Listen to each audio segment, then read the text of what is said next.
Motorweek, television's original automotive magazine.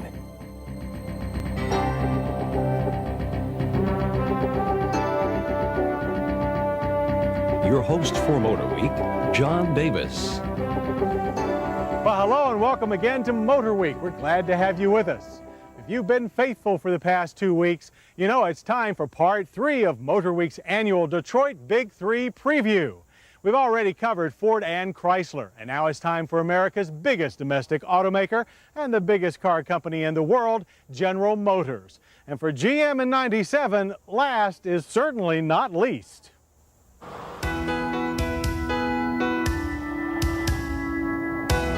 For 1997, General Motors is almost an auto industry unto itself, with 14 new models being introduced over the next 9 months.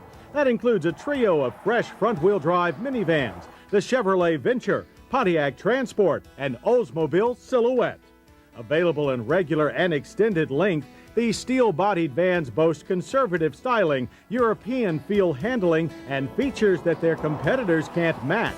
Airbags and anti-lock brakes are standard. And yes, there is an available left side sliding door, but the right slider retains GM's exclusive power assist. Engine power is from a 3.4-liter 190 horsepower V6, the most standard power among small vans.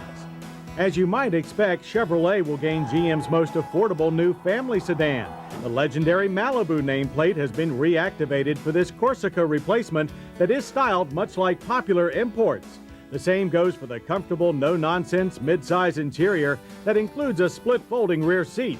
The front drive chassis uses 2 engines, a 150 horsepower 16-valve inline 4 and a 3.1-liter pushrod V6 rated at 155 horses.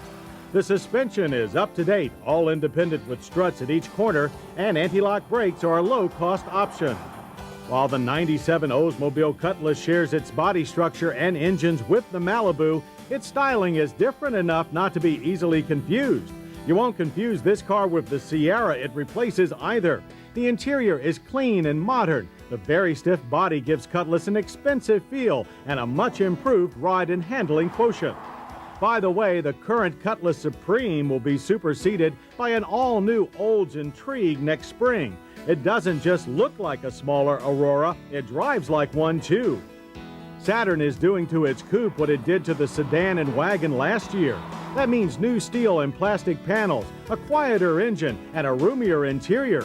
Delivering more practical driving excitement for the money than competitors should make Saturn coupes even more popular. Meanwhile, the excitement folks at Pontiac have already rolled out their new mid-size Grand Prix sedan and coupe, and they certainly look the part.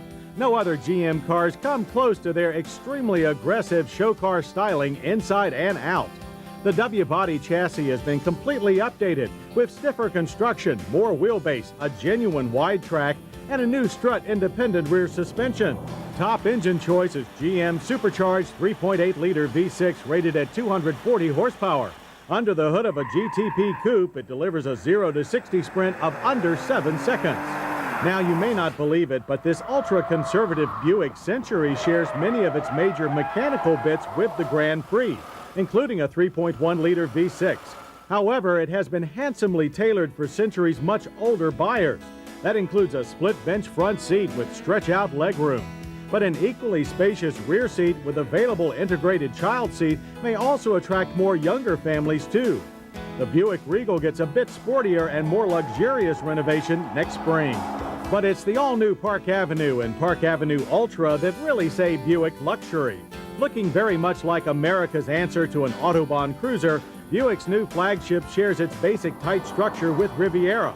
Seatbelts are integrated for better comfort, and the expansive dash should make orphaned Roadmaster owners feel right at home. But they'll also find impressive road holding along with the Boulevard ride. Both normally aspirated and supercharged 3.8-liter V6 engines remain the ample source of power. GM's other premium division, Cadillac, will be introducing their first V6-powered sedan in almost a decade, the German-made Catera.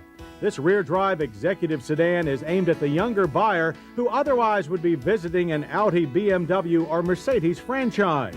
While it began life as Opel's flagship Omega MV6, It's been successfully massaged for American taste without losing any of its Teutonic abilities. That includes power, a 3-liter, 200-horsepower, 24-valve V6, also found in the Saab 9000. In our early testing of Catera, we found it to be more fun than Cadillac buyers would ever expect. Speaking of fun, we so far have only giddy expectations of the spring arrival of a new Corvette. While the shape appears derived from the current car, it is lower, wider, with a longer wheelbase, but shorter overall, with an all-aluminum V8 pumping out 340 horsepower through a rear-mounted 6-speed manual gearbox. Stay plugged into Motorweek for this one. And you also have to plug in this new GM EV1 every night.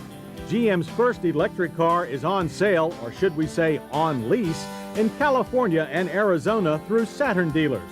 This is a real car with good handling, a very quiet ride, and it even includes a great stereo. Mileage between juice-ups is about 70 to 90 miles. GM makes some of the most popular pickups and sport utility vehicles going too.